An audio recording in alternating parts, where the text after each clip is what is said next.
Will you guys turn your cameras on so we can see your lovely faces? Your Wi-Fi is doing that thing again. Good morning, London.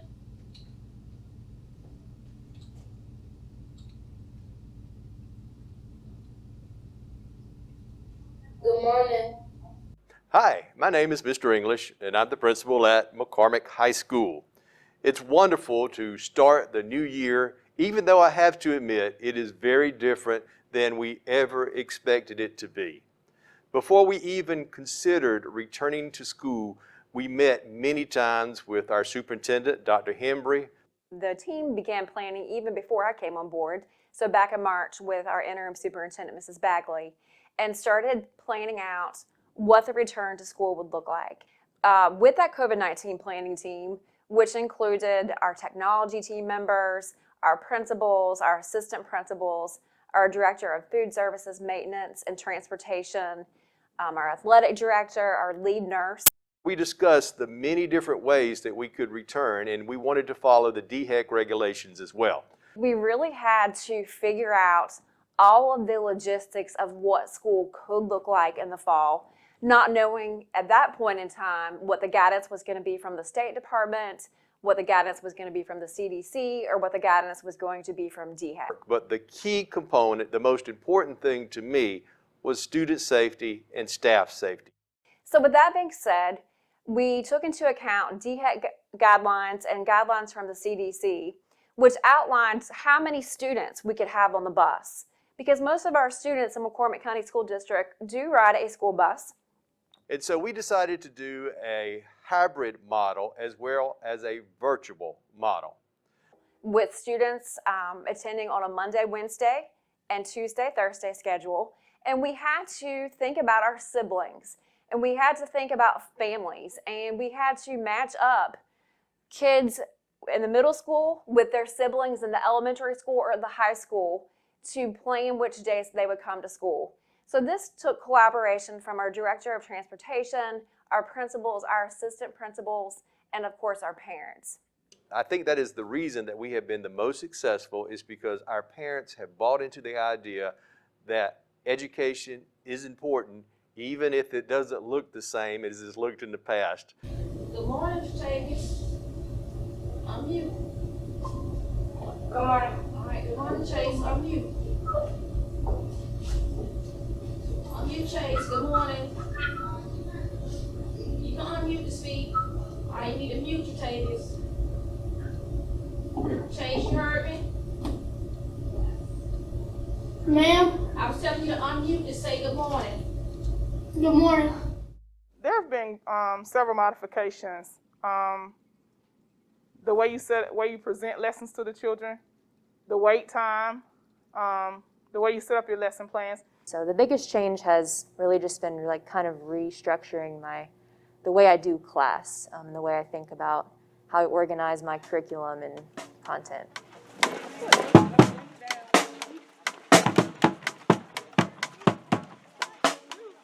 So I cannot have helpers anymore. I have to do it all. So I just, put it all in a Ziploc bag with their names on it, and they keep it in the classroom. On the last day that I teach them, I have to take these materials back up again from them because I don't have enough for the whole school, and I have to wash and sanitize everything for the next group next week. This week we're going to talk about rules and staying safe.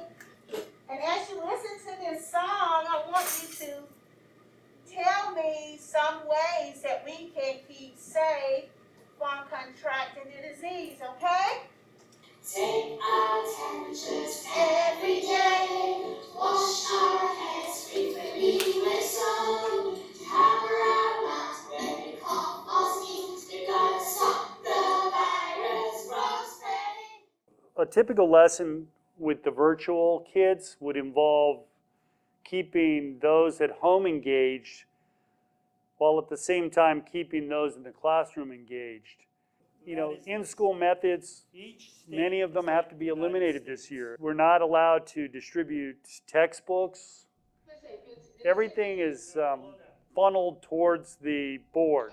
The board becomes the main component in this style of teaching. The biggest change I made was converting to a flip style classroom. So a typical lesson for me, for my U.S. history class, I try to have them use what is called a flipped lecture. Definition of a flipped classroom is that students have the ability to do their notes at home. Instead of coming to class, twice a week and spending that entire time just sitting and taking notes, they actually get to take their notes at home. They should view the lecture at home, and then when they come in class, they jump right into whatever activity I have planned for the day. We've had to make a lot of changes. We went full technology where the students pretty much do everything, all of their assignments on the computer, whereas previously they would, do it in their math book or be able to turn and talk and discuss things with each other. So as always, a teacher is supposed to provide what students need based on their level. So I have to make a lot of changes, making it personal for each student. There are quite a few technology challenges, so just making sure each child have their technology. Maybe have to challenge some of my students, but still meet some of my students who are at the lower end.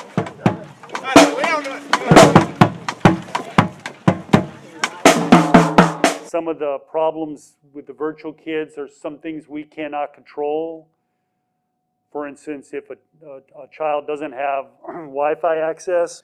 I also find that with some of my students, they're not logging in due to not having internet or Wi-Fi at home. Some of the kids that's virtual, they might not have a hotspot, the internet might go out. And they're not getting the real-time reception. Well, I can't control that. All I can do is have patience and try to understand where they're coming from. So they're still trying to connect with them. After the lesson, I try to make phone calls at home to see how they're doing. Hey, I didn't see you log in. So that's a challenge as well.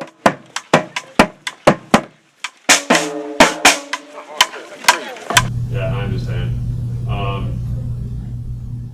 Today's agenda is a Google Classroom. So if you get kicked out, you know what we are doing, what we should be, what we need to finish. Communication all day long, and basically maintaining some kind of contact with especially my virtual kids, and then keeping them interested, motivated, where they want to participate. I still try to make it feel for the students at home that they're in the classroom, showing them love, giving them encouraging words. If you don't check in at all, you are absent. I think everyone's had to work on communication skills, because what we take for granted in like little cues of how we look at our students can be, we don't have those when they're virtual. So I know myself and my students, we've had to work on our communication skills.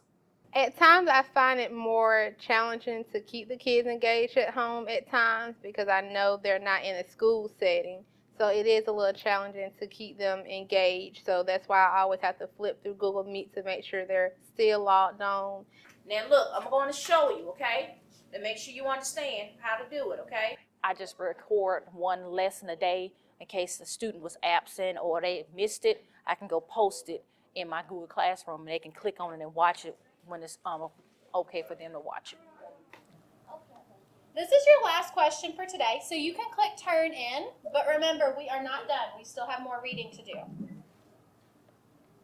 Give me a thumbs up when you've clicked turn in and you're ready to keep going with the story. I'm trying to make my virtual and my face-to-face students do everything the exact same, because when the face-to-face students go home on their off days, they still have to do it as if they're a virtual student.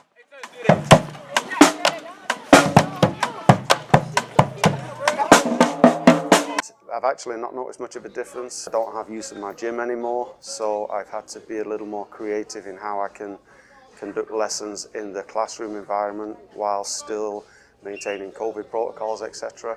Virtual students generally, especially the older ones, they are tuning in with us from home and all the exercises that we're performing. The virtual students are doing it with us in lifetime at home. Make your elbows, Jalea. Bring those elbows. Okay, one more minute, then I'll take attendance and we'll get started. You'll need a textbook today.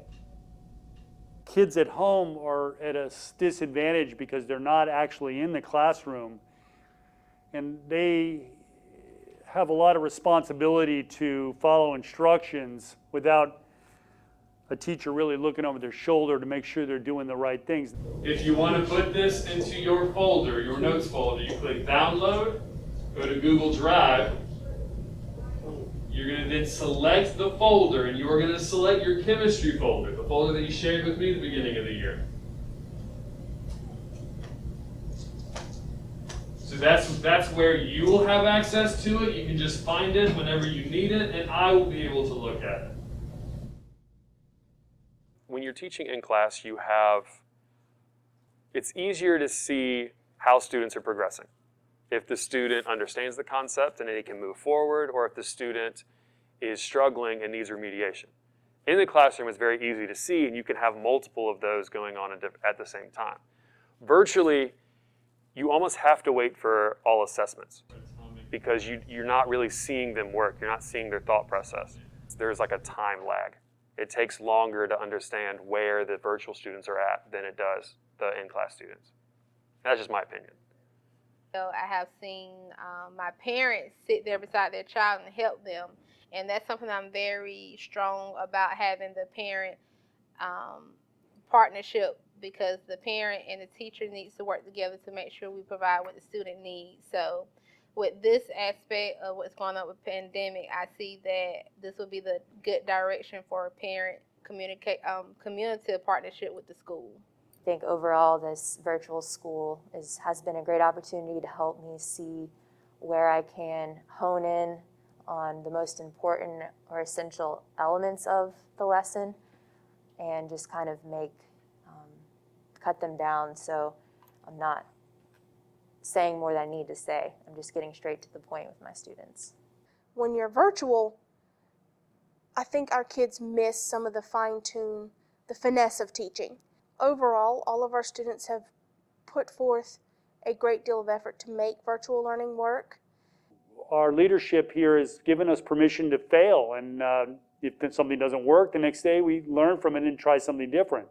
Being flexible, being very flexible, because something changes on the fly, or I have to create another assignment that's going to actually upload for them, or, it's just all about flexibility, but it's not too bad. It's a fluid process. We're learning as we go along, but we're making it work.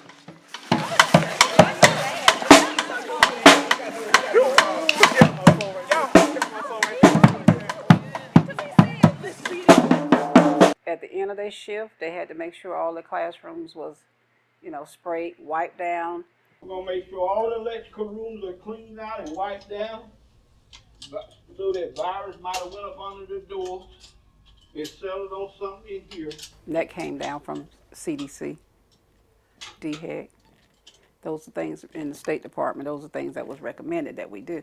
So that's what we had to do to make it safe for the students and staff. During the day, the custodians did high-touched areas. They had to make sure high-touched areas was clean and sanitized all during the day.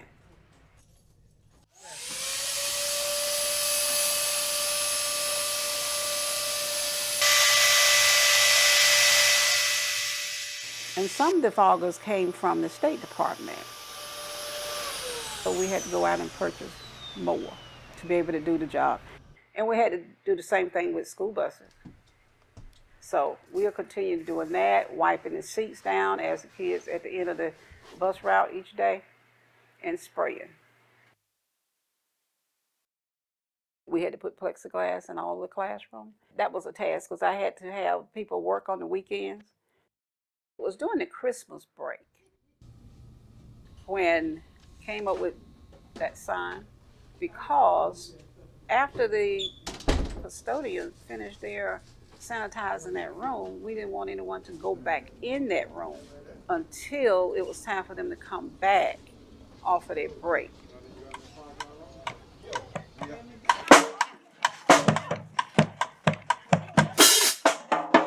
Whenever they close the school down and we go virtual, this is what we do. We make sure the children of this county get fed, even if they're not in school. Today, my staff and some of the volunteers from the school. We prepared over 1,300 meals to send out today. The food have to be prepared and packaged up, and that's what the cafeteria staff, that's what we do. We prepare it, package it up, pack it up, and ship it out on the buses. The buses will come down to the rear of the school and pick up everything. We had a total of 9 buses today. They all schedule routes to deliver the food. They all have scheduled stops. So they all have different amount of stops to make. So we have to count out everything and make sure that each bus have the right count to deliver to the children that's on their routes. Well, this week we did twice this week, which was Tuesday and Thursday. But we sent out, on Tuesday, we sent out enough meals for Tuesday and Wednesday. And today we sent out enough meals for Thursday and Friday. So each child got 2 breakfasts and 2 lunches. We also will be delivering food to the classroom whenever school starts back up. So we'll be basically doing the same thing, but except for in-house instead of on the bus system. There's a lot of people work with the kitchen staff and the bus drivers, and Mrs. Morris, she also helped coordinate everything. But basically, the kitchen staff does the majority of the work.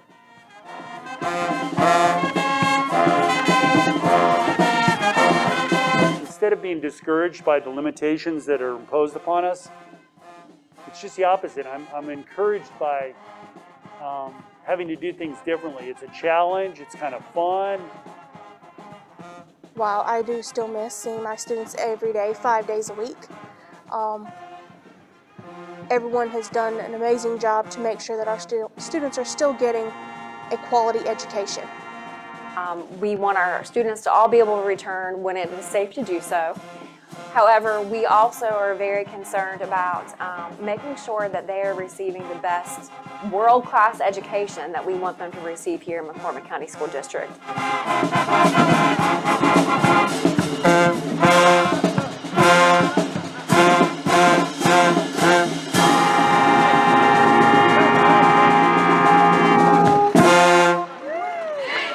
That was good. I like that.